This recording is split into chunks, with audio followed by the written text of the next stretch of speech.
तो बच्चों, आज हम लोग एक नए कंसेप्ट को लेकर आगे बढ़ते हैं। और मैथमेटिकल बेस ये जरूरी है ताकि हम एक बहुत महत्वपूर्ण थ्योरम की ओर जा सकें। आप मेन जो टाइटल है उसको लिख सकते हैं, अभी तो समझ सकते हैं। हमें ये समझना है ग्रॉस थ्योरम इन इलेक्ट्रोस्टैटिक्स। तो वो तो है ही, इसलिए हम उसे नहीं लिख रहे हैं। क्योंकि ग्रॉस साहब मैथमेटिशियन रहे हैं, बेसिकली आइडेंटिटी उनकी जो रही है वो मैथमेटिशियन की है, लेकिन फिजिक्स में भी उनका काम लाजवाब है। ग्रॉस ट्री थ्योरम को समझने के लिए हमें कुछ चीजें समझनी पड़ेंगी। पहले हम उन पे बात करते हैं। सबसे पहले जो हमारा कंसेप्ट आएगा वो है एरिया वेक्टर का। आप एरिया वेक्टर क्या होता है पहले हम इसे समझते हैं। और क्या एरिया को एज अ वेक्टर माना जा सकता है, तो ये समझना जरूरी है। क्योंकि अभी तक हमारी नजर में कोई भी वेक्टर इस तरह का होता है, एक वेक्टर है एरो साइड की तरह। अब आप एरिया को भी वेक्टर समझ रहे हो। क्यों ऐसा समझ रहे हैं, पहले ये समझते हैं। मान लेते हैं हम एक नदी के किनारे बैठे हुए हैं और ये पानी बह रहा है। मेरे पास एक रिंग है। मैं ये देखना चाहता हूँ इस रिंग के अंदर से कितना पानी पर सेकेंड फ्लो हो रहा है। तो आप एक चीज गौर करेंगे कि ये भी बड़ा महत्वपूर्ण है कि जो रिंग को मैं किस तरह से इस पानी के बीच में रखता हूँ। अगर रिंग ऐसे रखी हुई है कि रिंग का जो सरफेस होगा उसका नॉर्मल डायरेक्शन में पानी फ्लो हो रहा है, इससे नॉर्मल मतलब परपेंडिकुलर, तो पानी ज्यादा फ्लो होगा। अगर आप इस रिंग का धीरे धीरे हल्का घुमाते जाएंगे तो आप देखेंगे इससे जाने वाला पानी की मात्रा कम होते जाएगी। और जिस समय, क्योंकि 2D पिक्चर है तो उतना अच्छा विजुअलाइजेशन नहीं होगा, आपको समझना है। जिस समय ये स्थिति हो जाएगी कि ये जो रिंग है और जो पानी का फ्लो है, जो रिंग का सरफेस है, प्लेन है, वो दोनों पैरेलल हो जाएंगे, तो उस समय इससे निकलने वाला जो वाटर है वो जीरो हो जाएगा। फिर आप रिंग को घुमाएंगे तो इससे जाने वाले पानी की मात्रा बढ़नी शुरू हो जाएगी। और जिस समय फिर ये रिंग दोबारा, इसका जो प्लेन है वो परपेंडिकुलर हो जाएगा फ्लो के, तो उस समय फिर मैक्सिमम पानी इससे निकलना शुरू हो जाएगा। तो आपको ये समझ में आया होगा कि अच्छा, रिंग का जो अपना प्लेन है, एरिया है, वो एरिया भी डायरेक्शन के साथ बदल रहा है, तो मैग्नीट्यूड भी बदल रहा है, डायरेक्शन बदलने के साथ बदल रहा है ना।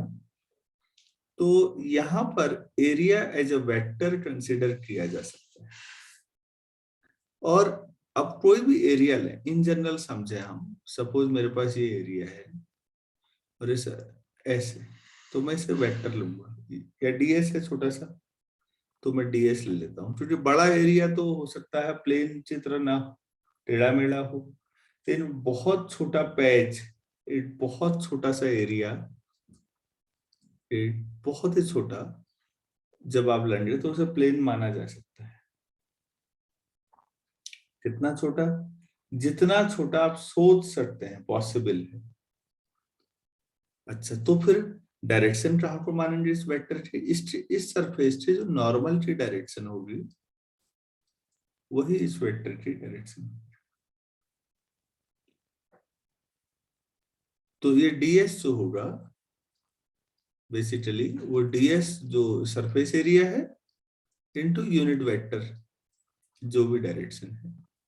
हम ऐसे लिखते हैं, कभी भी मैंने ऐसे पढ़ाया होगा, तो ए इस वेक्टर का मैग्नीट्यूड इनटू इसकी डायरेक्शन, यूनिट वेक्टर। और यहीं से यूनिट वेक्टर का कंसेप्ट आ जाता था कि यूनिट वेक्टर क्या होता है। आपने कहा किसी भी वेक्टर को अगर उसी के मैग्नीट्यूड से डिवाइड कर दें तो उस डायरेक्शन में यूनिट वेक्टर आ जाता है। ये चीजें आप जानते हैं। तो हमारे पास एक नया कंसेप्ट आया कि भाई सरफेस को आप एक एरिया वेक्टर की तरह ट्रीट करें।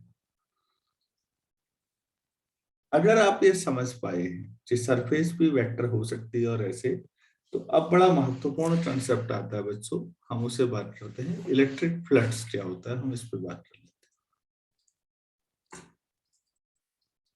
इलेक्ट्रिक फ्लक्स, ये हेडिंग डालना है।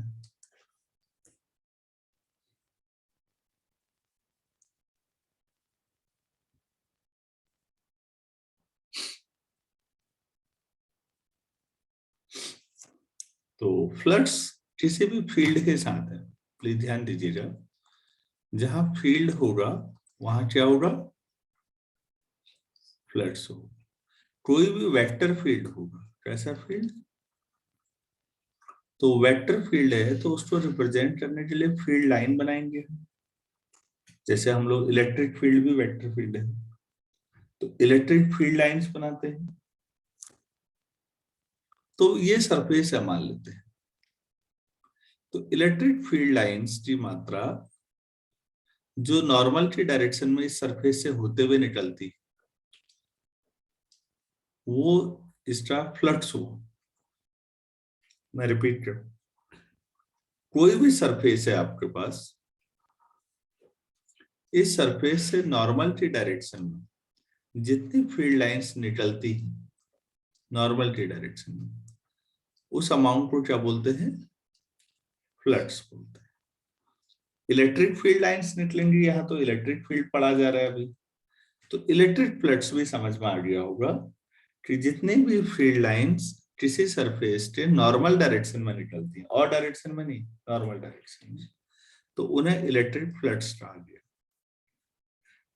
नाम से समझिए, इनफ्लक्स आउटफ्लक्स, मतलब अंदर आने वाला इनफ्लक्स, बाहर को जाने वाला outflux.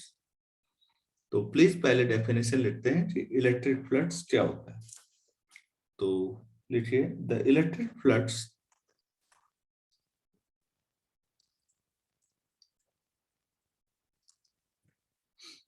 through a surface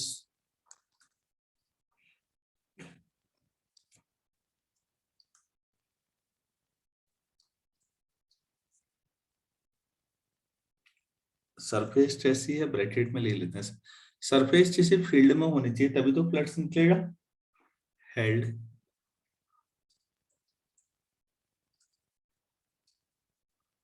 inside an electric field कर देते हैं, inside an electric field bracket close represents the total number of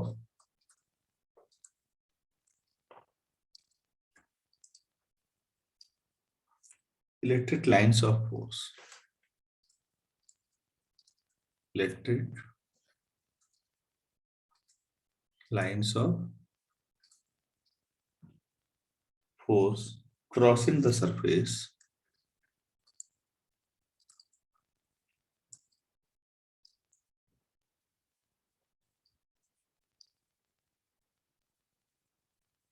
in a direction,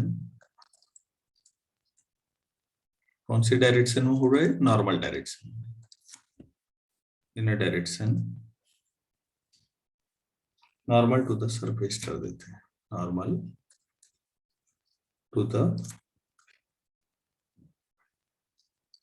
surface. तो आप ऐसा छोटा सा बना सकते हैं, ये वाला बना लीजिए, ये वाला जिसमें मैंने टिक का निशान किया है, एक छोटी सरफेस है एस, ये ds, और इसके नॉर्मल डायरेक्शन में निकलने वाला ये है फ्लक्स।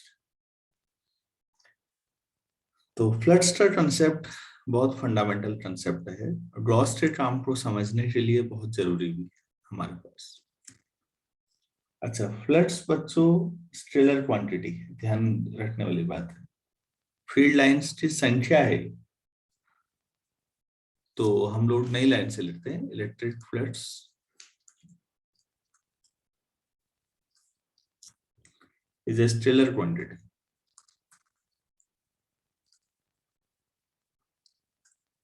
और इसको हम दिखाएंगे किससे, फाई से, and is denoted by phi.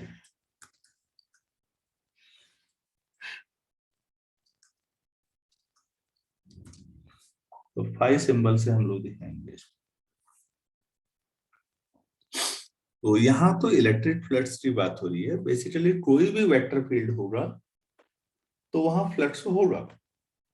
Gravitational field भी वेक्टर क्वांटिटी, कैसा फील्ड है ग्रेविटेशन, वेक्टर फील्ड, तो ग्रेविटेशनल फ्लक्स भी होना चाहिए। लेकिन वहां इंटीग्रेशन थ्योरी का ज्यादा यूज नहीं था, यहाँ है। तो इंटीग्रेशन थ्योरी यहाँ काफी यूज होगी, तो आपको यहाँ फ्लक्स की जरूरत पड़ेगी कि क्या होता है। अब सबसे पहला, अब फ्लक्स तो आपने समझ लिया, तो फ्लक्स को थोड़ा मैथमेटिकल टर्म में रिप्रेजेंट करते हैं, फ्लक्स क्या हुआ एक्चुअली में। तो हेडिंग डालिएगा प्लीज, एक इलेक्ट्रिक फील्ड में निकालते हैं। तो relation between electric field intensity and electric flux, ऐसे relation between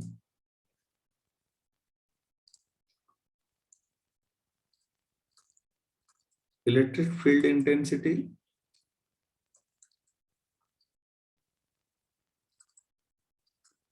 and electric flux.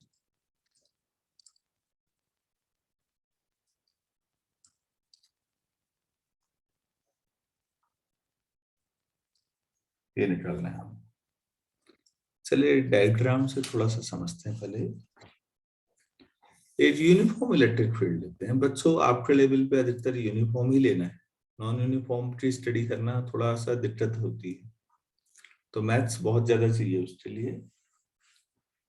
तो यूनिफॉर्म पे बात कर लेते हैं। मेरे पास एक यूनिफॉर्म इलेक्ट्रिक फील्ड है, सपोज मैं इधर बना लेता हूँ कुछ, ये इक्वल गैप में 3-4 लाइनें ड्रॉ कर दी, तो ये यूनिफॉर्म इलेक्ट्रिक फील्ड को दिखा रही है, इसकी ये डायरेक्शन।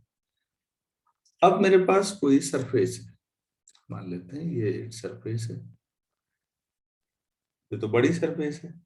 इसमें एक छोटा सा पैच ले लेता हूं मैं, ये मान लेता हूं ये ds है, और इसका जो नॉर्मल है सपोज वो ये जा रहा है। तो इसका जो वेक्टर होगा ds एज अ वेक्टर, तो ये इस तरह से सोच रहा हूं मैं कि इनके बीच का एंगल सपोज थीटा है। मतलब सरफेस हमेशा जरूरी तो नहीं है पैरेलल या परपेंडिकुलर ही हो, वो तो पर्टिकुलर केस हुए। तो मैं मान लेता हूँ कि ये जो पैच है वो इलेक्ट्रिक फील्ड से थीटा एंगल बना रहा है। तो अब आप फ्लक्स निकाल के दिखाएंगे। देखिए पहले इलेक्ट्रिक फील्ड है, तब वहां पर सरफेस रखी है, तभी तो उससे फील्ड लाइन निकलेंगी। तो नॉर्मल की डायरेक्शन में निकलने वालों की संख्या निकालनी है। तो बहुत आसान काम है, इतना ही डायग्राम है छोटा सा। चलिए हम लोग इसको लिखते हैं, जो बनाया उसी को समझा देना है। Latest consider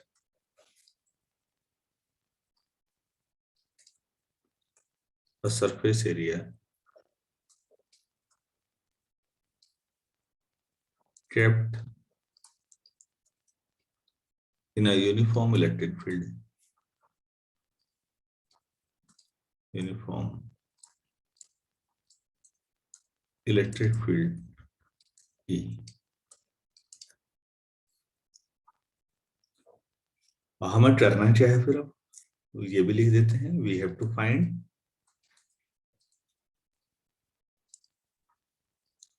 find the electric flux through the surface, electric flux through the surface।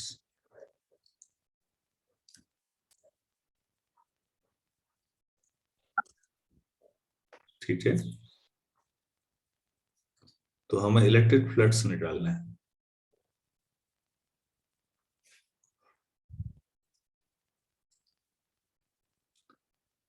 Surface के थ्रू निकालना है, सरफेस से होकर जाने वाला। ठीक है, तो अब हम क्या करेंगे, जैसा कि हमेशा हर डेरिवेशन में होता है, एक छोटा सा पैच लेंगे। लेट अस टेक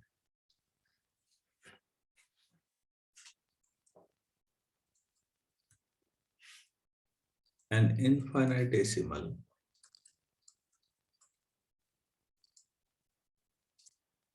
patch, इसको हम क्या बोले, ds, which meets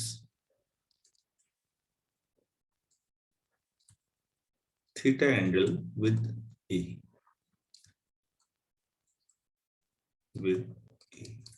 आप कहेंगे सर आप पैच थीटा एंगल बना रहा है या पूरी सरफेस, तो मैं कह रहा हूँ पैच की बात हुई। सरफेस बच्चों ऐसे भी तो हो सकती है, देखो पूरा सरफेस जैसे चादर मुड़ी हुई होती है। अगर आप यहाँ पर छोटा सा पैच लेते हैं सरफेस पर, तो इसका नॉर्मल इधर को मान सकते हैं। यहाँ पर ले रहे हैं तो इसका नॉर्मल इधर को मान सकते हैं। यहाँ पर ले रहे हैं तो इसका नॉर्मल इधर को मान सकते हैं। पूरी सरफेस तो जरूरी नहीं है ना प्लेन सरफेस हो, तो पूरी सरफेस में तो अलग अलग हिस्सों के लिए नॉर्मल अलग अलग हो सकता है। तो हम एक छोटा सा पार्ट ले रहे हैं। ये बात समझ में आ रही है आप लोगों को? Yes sir. अच्छा, तो एक छोटा सा पैच ले लिया जो थीटा एंगल बना रहा है इलेक्ट्रिक फील्ड। तो अब आप क्योंकि हमेशा बात करते थे नॉर्मल की डायरेक्शन में कितना फ्लड्स लाइन निकलेंगी, तो पहले ये देखना पड़ेगा कि जो ई है उसका नॉर्मल डायरेक्शन में कंपोनेंट क्या होगा। ई इधर को है, पैच ये है, पैच जो है डीएस ऐसे बना रहा है, ये थीटा है, तो ई का कंपोनेंट इधर को कितना होगा, ई क्रॉस थीटा। इस डायरेक्शन में ई कितना आ जाएगा, नॉर्मल डायरेक्शन में ई क्रॉस थीटा आ जाएगा बच्चों। तो फिर आप फ्लड्स आप निकाल सकते हैं। तो पहले साइड में ऐसा बना लीजिएगा ताकि आपको समझ में आ जाए, या उसी में लिख दीजिएगा, क्या फर्क पड़ता है। तो component of E along the normal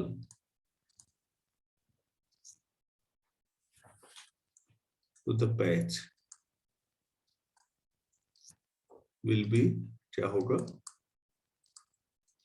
E cos theta. आप ये नॉर्मल की डायरेक्शन में है तो आप इसको ई एन ले लीजिएगा, तो E n equal to E cos theta. So flux will be, तो flux crossing the area ds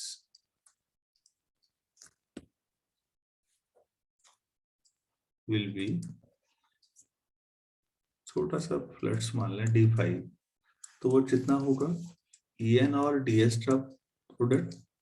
देखिए आप एक बात तो मानेंगे कि अगर मेरे पास सरफेस इतनी है तो फ्लक्स इससे कम निकलेगा, अगर मेरे पास सरफेस इतनी होती तो फ्लक्स ज्यादा निकलेगा। मतलब आप सरफेस पे डिपेंडेंट है, सरफेस जितना ज्यादा है, और en और सरफेस एरिया का प्रोडक्ट कर लीजिए। तो en चीज क्या लिख सकते हैं, ई क्रॉस थीटा इंटू ds। तो ये ई ds क्रॉस थीटा हो गया। क्या मैं इसे ई डॉट ds लिख दूं? आप लोग जानते होंगे ई डॉट बी कैसे लिखते, क्या होता है sir A B cos theta. A B cos theta, बिल्कुल सही। तो A dot B A B cos theta है, तो E ds cos theta E dot ds। तो बच्चों ये देखिएगा d5 equal to E dot ds आएगा।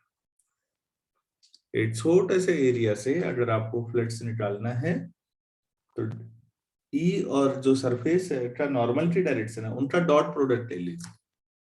तो डॉट प्रोडक्ट जो आता है बच्चों वो स्केलर क्वांटिटी होती है या vector quantity? Sir scalar. Scalar quantity, very good. इसीलिए जो फ्लक्स आ रहा है ई डॉट ds से वो क्या माना जाना चाहिए, सर स्केलर। तो ये इसीलिए ऊपर लिखा भी था हमने कि electric flux is a scalar quantity. ये देखिएगा ऊपर मैंने लिख रखा है, उसकी वजह यही है क्योंकि गॉस के काम जो है वो मैथमेटिक्स पर डिपेंडेंट बहुत ज्यादा है। अगर मैं पूरी सरफेस पे लूं तो अब इंटीग्रेट कर दें, so net flux through the whole surface, through the whole surface. तो अब अगर आप फाइल लेंगे तो integration of dot ds s over the whole surface s ऐसे लिख दीजिएगा। ये s नीचे लिख रखा है, प्लीज मैंने देखिएगा, ये इंटीग्रेशन साइन यहाँ पर s लिखा होगा ये, तो ये बताता है किस पर है इंटीग्रेशन, पूरा सरफेस पर।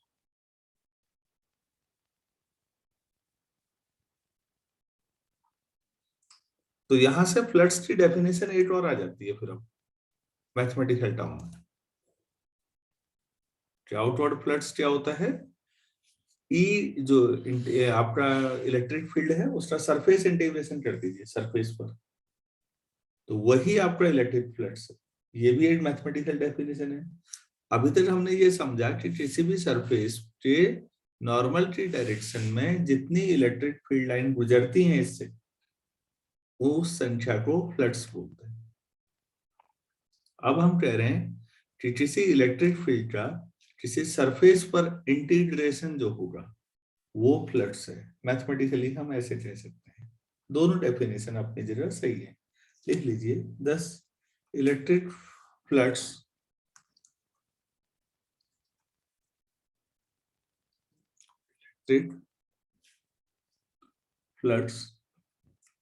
linked with a surface, ऐसे कर लीजिए, किसी सरफेस के through linked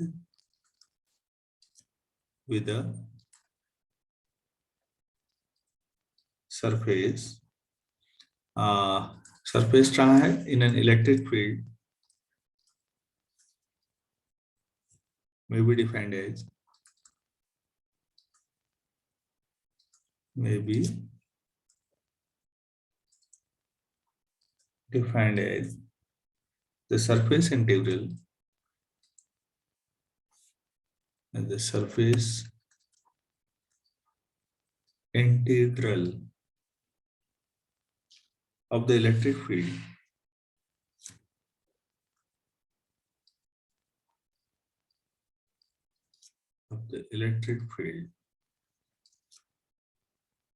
over the surface.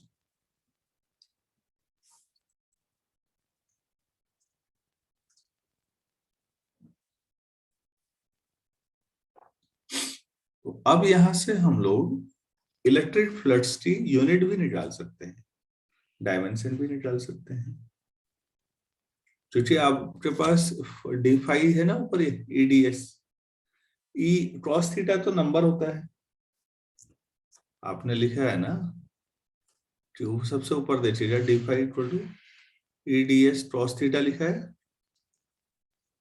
तो इलेक्ट्रिक फील्ड की यूनिट ले लीजिए, सरफेस एरिया छोटा सा है, लेकिन यूनिट तो सरफेस एरिया की आएगी, छोटा हो या बड़ा हो। यस। और क्रॉस थीटा नंबर होता है, वो छोड़ो। तो इलेक्ट्रिक फील्ड की जो डायमेंशन है उनको सरफेस एरिया का डायमेंशन एल स्क्वायर हो जाएगा, उससे मल्टीप्लाई कर ले तो आपके पास फ्लड्स की यूनिट आ जाती है, डायमेंशन भी आ जाएंगे, यूनिट भी आ जाएंगे। बात समझ में आ गई है? Yes sir. तो मैं ऐसे लिख देता हूँ, unit of phi is newton metre square per coulomb. बाकी आप बना लेंगे उसको, उसमें कोई बड़ी बात नहीं। क्या मैं आपको फ्लड समझा पाया? Yes sir. अच्छा, यहाँ पर एक चीज और नोट की जा सकती है कि मैंने एक छोटा सा पैच लिया और वहां से फ्लड्स निकाला पहले और इंटीग्रेट कर दिया पूरी सरफेस, लेकिन पूरी सरफेस भी मेरे दिमाग में ऐसे सीट टाइप की थी कुछ, और मैंने उसमें डीएस लिया था, ठीक है, अभी ये किया। लेकिन अगर सरफेस पूरी कवर्ड हो, क्लोज सरफेस हो, क्लोज सरफेस समझते हैं, जैसे कोई डब्बा है आपके पास, आपने उस पर रैप कर दिया चारों तरफ से पूरा, अब आउटर सरफेस पूरी क्लोज हो गई ना। Yes sir. हाँ, तो क्लोज सरफेस हो तो फिर हम इसको ऐसे लेते हैं, ये बात लिख लेते हैं, if the surface is closed,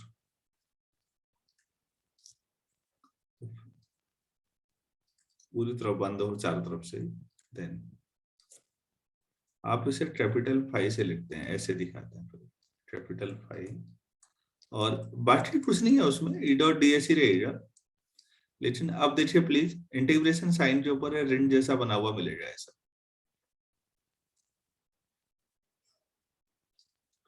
कोई बड़ी बात नहीं, आप ऊपर वाला सिंबल ही यूज कर रहे हैं तब भी कोई दिक्कत नहीं है। पर इंटीग्रेशन साइन के ऊपर एक क्लोज का सिंबल बना होता है छोटा सा, इससे समझ में आता है अच्छा वो क्लोज सरफेस थी। अभी टर्म यूज होगा, बस मैं लिख दे रहा हूँ, क्योंकि कभी बना हुआ मिलेगा कहीं तो आप परेशान होंगे, यार ये इंटीग्रेशन साइन के बीच में एक छल्ला जैसा क्या है अभी। तो आप समझे क्लोज सरफेस पर है, पूरी तरफ बंद चारों तरफ से।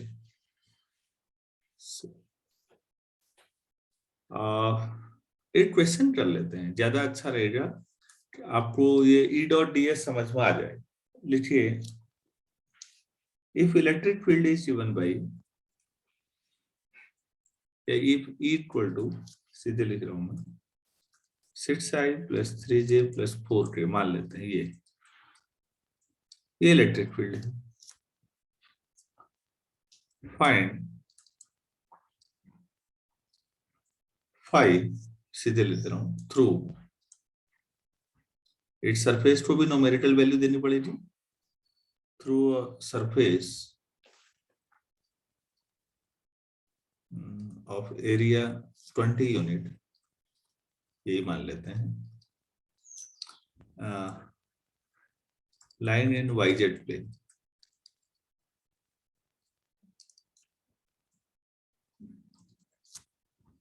तो प्लीज आप इसे ऐसे समझिएगा, सपोज आपके पास ये एक्स है, ये वाई है और ये जेड है। तो क्या मैं बता दूं आपको, या क्लियर है कि ये वाई जेड प्लेन होगा वाई और जेड के बीच में। आप अपने कमरे के ये ओरिजिन को आप कमरे का कोना मानिए, आपके सामने वाली लाइन एक्स एक्सिस है, वाई खड़ी लाइन हो गई और जेड इधर कॉर्नर वाली इधर को लाइन होगी। तो वाई जेड प्लेन अगर आपका एरिया है तो उसका नॉर्मल क्या हुआ? Sir x. Very good, x axis ना। तो बच्चों में एरिया वेक्टर जो है हमारे पास ds छोटा सा, क्या मैं उसे 20i मान लूं? यस। मतलब मैग्नीट्यूड में 20 यूनिट है और i along x axis normal जहां होगा वहां पर डायरेक्शन होगी ना एरिया की। और ई आपके पास दिया ही है, इलेक्ट्रिक फील्ड की direction 6i plus 3j plus 4k है, मान लो। ये केवल बात समझाने का तरीका है। मानवेंद्र, आपको समझ में आ रहा है?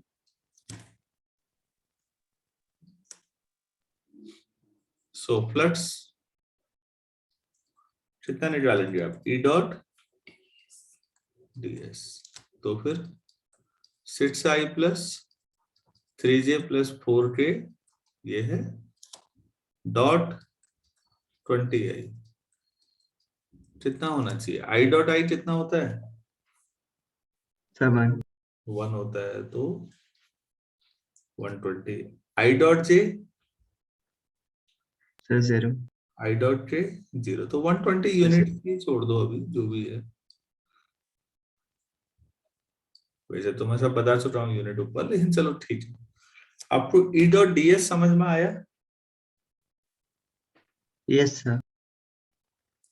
ठीक हो गया। तो आपको अभी एक छोटा सा एक ट्रेलर था कि भाई ई डॉट डी एस कैसे निकालते हैं।